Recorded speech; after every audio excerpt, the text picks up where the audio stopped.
Now it is my pleasure to share our next video submitted by our friends from the PGK Dance Project. What we are about to watch is a piece called Deeply Rooted. It's all about standing in your truth, whatever that is for each of us. Enjoy.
Now, I'm happy to welcome our next speaker, Peter G. Kalivas. He's originally from Long Island, New York, where he discovered music and dance through his Greek roots.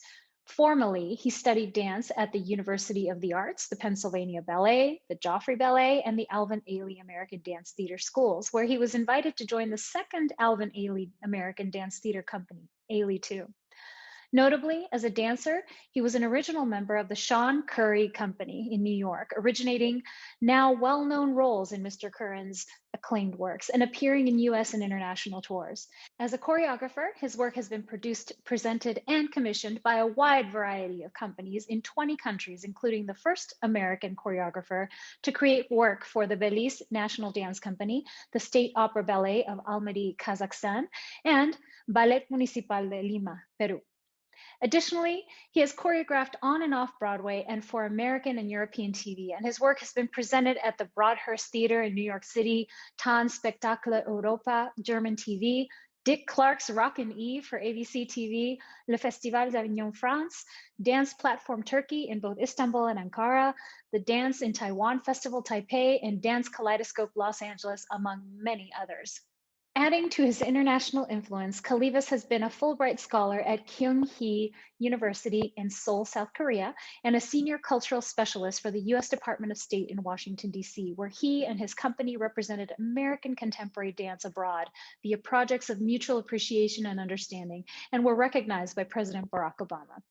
He relocated to San Diego from New York in 2002, where he established the PGK Project, a production company which houses his contemporary repertory company, the PGK Dance Project, using creative placemaking strategies to make more diverse quality dance more affordable, more easily available, and more relevant to all through community-based partnerships and collaborations. So now it's my pleasure to welcome the artistic director of PGK Dance Project, Peter Kalivas. Welcome. Thank you so much, Susanna. It's so great to be here. I appreciate it. Thank you. Thank you so much. And we just watched this incredible video that you produced. What an incredible accomplishment, especially during a pandemic. I mean, the fact that you were able to pull off such a beautiful and high quality, top-notch production obviously took a lot of collaboration. And so I'd love for you to tell us a little bit about that, how it came together. Oh, sure, sure. Well, the collaboration, I worked with Ryan Cortatomi from San Diego, the media group here in town. And this Media was, Arts San Diego, right? yeah, Media Arts San Diego. And Mm-hmm. it was our second time working together. And so bringing him into my world and asking him to apply his skill set to not just capture dance, but really let dance still continue to tell its story and to have these deep, tremendous, vibrant impact that I think dance can have. Yeah, I mean, we felt like we were a part of it. And tell us about the choreographers. You have some crunk in there. Yeah, What's yeah. going on? So I worked with, this is my second collaboration with Junkyard Dance Crew. I live in District 4 as well, and they do too. And so we really want to be ambassadors of this community. And Hmm. myself being a contemporary artist, and then really working in the realm of really contemporary hip hop. It's not really traditional hip hop, but then venturing into crumping. Hmm. Which is a very very visceral and very frenetic and extremely highly physical athletic way of expression, Yeah, and really being able to capture that and let them feel self-represented rather yeah. than me portraying them, but giving them the platform and the space to be who they are, and then working with their founding director, Donovan Kearns Johnson, right? So he is featured in the film along with Shiloh, and then Melisha Brown is their director, and she and Hmm. I co-directed and coached those scenes with the guys, which I'm Yeah. just so thrilled about. And the other collaborator was Minerva Tapia, who I've been following for probably 20 years. She Hmm. is Grupo de Danza Minerva Tapia from Tijuana, and she is a dance theater artist, so highly theatrical, and she really pulls from her North Mexican roots of movement. So she's really pulling in from something very, very rural and very, very stark, and then she's Hmm. combining it with her own background of contemporary modern dance. Yeah. I love this quote that you sent. It says, "In a world of compromise and challenge, it's important we stand deeply rooted in movement, grounded and founded in who you are." Yeah. So, you mentioned that you've incorporated Greek folk dance movement and then shifted to hardcore contemporary. And I'd love for you to just talk about your Greek roots. Greece has one of the most complex histories and traditions in human history. It's the birth of democracy. It's the beginnings of theater and philosophical thought. I mean, what Yes. are the rituals and traditions that resonated the most for you growing up, and what is your relationship with them now? Well, those questions are phenomenal. I really I really got close to understanding what it was to be Greek when I began to dance Greek folk dances, and Hmm. when I began to learn the songs. And then, of course, when I began to learn how to speak Greek, which is something that was very important to my parents, and then understanding the orthodoxy and what that's about and how that really teaches us how to be as people. Now, I'm wearing the meander, right, which is the eternity symbol, which is really founded in our culture, but it goes across many cultures. And the idea of the eternity ring, this symbol, the meander, is that it really does open up. And that's why when you look at Greek folk dances, we're holding hands. We're Hmm. not closing anyone out. And so we always hold hands. And if you watch Greek dances in different kinds of contexts, we always see someone on the outside, and immediately the circle opens and brings them in. So Yes. Greekness is not an exclusive concept, right? It's in everyone and in everything. That's what I love about the culture, and that's what I love about the philosophy of the Greek culture. And so when I was learning Greek folk dances, it was how I was able to be more Greek. It was Hmm. when you eat the food, when you learn how to cook the food, when I'm speaking Greek, there's a certain feeling in your mouth, right? Yeah. Of being who you are, who you're supposed to be, I right? know And the so, feeling for sure exactly, in Spanish for myself. Yeah. exactly, exactly. And so when like that, you are who you are. And so as a dancer, as a Greek folk dancer first, every time I went to rehearsals to learn these dances, which are actually quite complicated over time, these are not something you perform. Folk dance is not something you perform; it's something Right. you do. It's And an then experience. exactly, it's how you're being Greek. It's how you're being yourself. And if other people happen upon it and then they become witnesses to it, it empowers it and it amplifies it even that much more. And so this body becomes the instrument of my culture. It becomes a symbol of all of that. Wow. Okay. So much there. I loved all of that.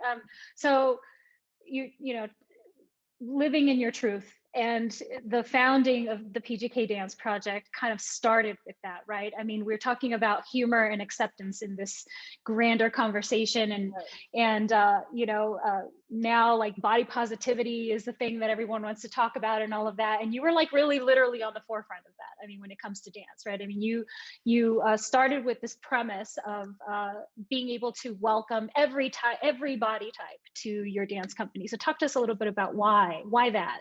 Sure. I mean, when I was 16, and I have to start here because it's very important. When I was 16, I saw the movie Fame.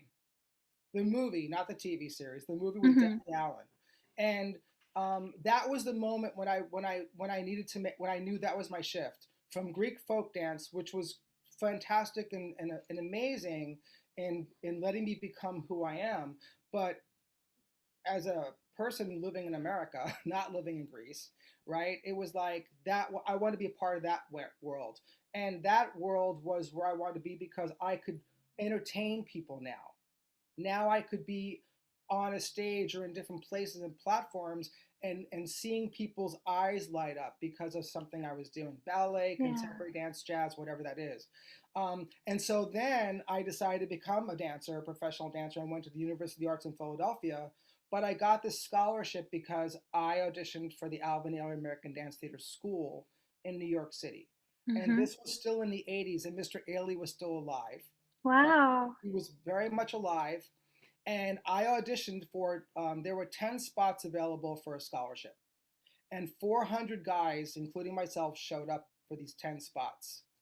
Well, I got all the way down to number 11, and Mr. Ailey got up from his chair and he put his hand on my shoulder and he said, "There's something about you. We don't have a spot for you right now, but there's something about you, and I want you to go back to Philadelphia and train with these fantastic teachers at the university there, and I want you to come back to me." And you did. And I did. I did. After graduation, I went back, and a year after I went back to the Ailey School, I was in the second Ailey company. Wow. And it's because he was all about inclusion. Yeah. Mr. Ailey was for me, Mr. Ailey was the first social justice pioneer in dance. Yeah. Because when you looked at his first company, everyone was there. And that's why I've modeled my company after him, because everyone must be there. Yeah. There should be no restrictions. There should be no barriers to Yeah. anything and to anyone. And so the PGK Dance Project was built upon that premise because I myself experienced extreme prejudice against this body in dance. I'm 5'4", and in dance, the male is expected. There's these assumptions about what the male body, the male dancing body, is supposed to look like, and Mm-hmm. how it produces dance off of its frame. We're all supposed to just have walked out of a Disney film, 6 feet tall, tall, dark, rich, access to everything, right? Like unlimited access, right? But then this body is capable of unlimited access if you get out of its way. Yeah. Whoa. Yes. And so that's the premise of my company. Yeah. Everyone belongs, and they're all welcomed. That's truly what I have really, really enjoyed through the years and watching you is that your dancers just express every single type of body type. And also you're so flexible. You perform in every type of space. I mean, everywhere, like on bars, like literally. Yeah, and I've seen you perform like everywhere in the well, most. but we do that because if we're gonna advocate for our bodies, then we also have to advocate for equal access to the public to experience these bodies. And that's why Yeah. we perform everywhere, because everyone is everywhere and we can't have any limitations. If people aren't coming to the theater, then guess what? We're going to leave the theater and come to you. Yeah. Yeah. I mean, I think, that's definitely the way to break down the barriers. And what do you think is the future of dance starting from here? I mean, what would you like to see happen? What's the next, what do you think the next generation should be doing? Wow, that's a heavy question. Well, first of all, I think that we need to keep the live in person experiential portion of dance there. We can't. I mean, I love the online platform for sure. I feel like I'm on this international tour with my work now all the time. Yeah. 24 hours a day, people can access my work, which is really phenomenal and fantastic. However, I really like the experiential. I like it when people go someplace to have an inclusive experience and meet strangers, and it's because that the meeting and the being around others is just as important as what the art that we're coming here to experience, right? It's Hmm. the social interaction. It's because all of that is the deconstruction. That's where the deconstruction happens, right? It's Yeah. by bringing people together and they all share space. It's like it's the same notion of breaking bread. It's the same thing, right? That's when you get to know each other. That's when you stop fearing each other. That's when you stop making Yes. assumptions about each other, is because you all Right. have to be there and to realize that these assumptions are not correct, that you were wrong. And See, that's that's this is what's been so interesting about the pandemic is that because of the isolation, it's actually created the perfect scenario for this division. That yes, because you don't have, if you, I've always been able to talk to anyone, and find a connection with anyone, regardless of what their political beliefs are or any of that. I've always been able to come to the table yes, and with someone, and there's something about just being in the presence of the other person. It's like you're able to just look them in the eyes and find the common humanity in yes, one another. But being in the virtual space, it was all removed, so you had a whole year of just being stuck in whatever your computer told you, and whatever algorithm you clicked, and all of a sudden you fell into this like rabbit hole of like this bizarre bubble of belief. And we all did it. We all fell into our yes, bubbles, and everyone thinks they're right and all those things. But yes, I just find it really, really fascinating. So through the pandemic, we're still in it. It looks like there's light at yes. the end of the tunnel, and things are starting to open up, and it's getting exciting. Um, there's this Tibetan saying that I want to share with you. It says that wisdom is like rainwater; it gathers in the low places. Um, Yeah. what has been the rainwater that has gathered in you this past year? What's the wisdom that you've pulled from this last year of the pandemic experience? It's you know what? It's actually kind of the same wisdom that I've tried to carry for a long time. It's to be open and available to myself and to everyone else that needs anything. In dance, we are one big family, and we have to stay that way because it's the only way that dance will survive. Yeah.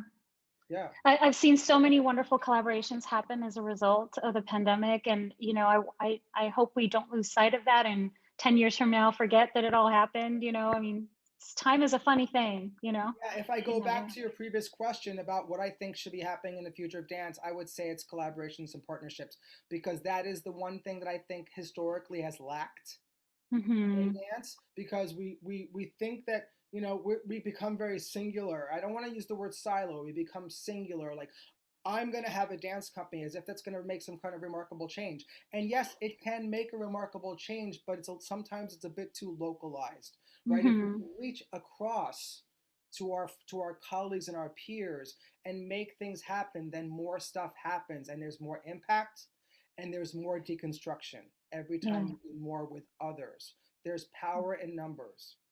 Absolutely. So, final question for you. I'm asking everyone one of these two questions that I'd love. We're talking about generations and the generations Yeah. before us and the generations ahead of us. Tell me about one great lesson that you've learned from someone who's a generation away from you. Well, I'm going to have to go back to Mr. Airley because that's always the person I go to for all my advice. And he is. And it's really about being tenacious and being persistent. I mean, I have I'm proud of myself for not listening to people who said no. Hmm. I've heard no so many times. Oh, I'm too short, or I'm too. I was told I was too much one time in an audition. I was too much, right? So then I'm trying to gauge this and a little bit. Every time I'd go to an audition, a little bit more like this, a little bit less like this, and then finally I just gave up. I said, you know what? I can only show up as myself. That's Hmm. all I can ever do. And I fell into those traps of like trying to be like this and that and more cute and Yeah. more fun and whatever. No, no, no, no. Peter is Peter. You're gonna like this guy or he's not for you, and that's just it. But being persistent, right? Not giving up. Don't surrender. If Yeah. you're meant to do this, you're going to do this. If you're meant to be a part of change, you will be there at the front of change. Hmm. So many great pieces of advice in this conversation. Thank you so much. So, thank you so much for sharing this beautiful piece with us. I mean, it's so poignant, it's so necessary in this world that we're living in right now, and it needs to be seen over and over and over again. So, definitely visit, the PGK Dance Project on social media and on their website. We'll put all that information in the chat. Thank you so much for joining us, Peter. Thank you, Susanna. I appreciate you guys so much. I really You're do. welcome. Have a good rest of your day. Thanks. Okay.